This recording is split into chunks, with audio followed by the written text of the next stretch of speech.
Makalipas ang 3 taong homeschooled sa isla ng Siargao, sisimulan na ni Ellie Ejercito ang kanyang high school journey sa Maynila. Ito ang emosyonal na pagbubunyag ni Andy Eigenman sa kanyang anak sa latest YouTube vlog ng Happy Islanders.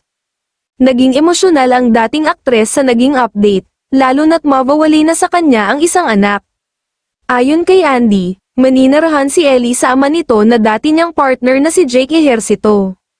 "I'm very sad, Ellie's going to Manila, she's going to be staying with her dad because she wants to try going back to regular school," pagbabahagi ng celebrity mom.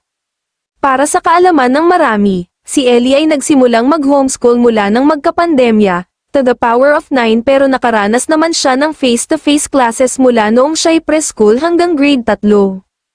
Naikwento rin ni Andy na ang kanyang anak ang nag-request mismo na bumalik na sa regular school.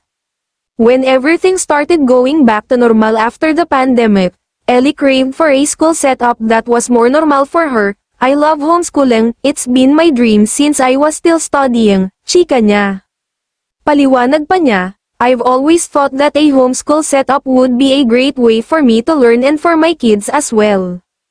Sa katunayan nga rin daw ay last year pa nila ito plinano at talagang nanghinayang siya dahil hindi na ito naantay ng kanyang yumaong ina na si Jacqueline Jose. It was really exciting for her to come to Manila and hopefully be able to spend more time with my mom, so it said that she didn't get to wait for Ellie to come.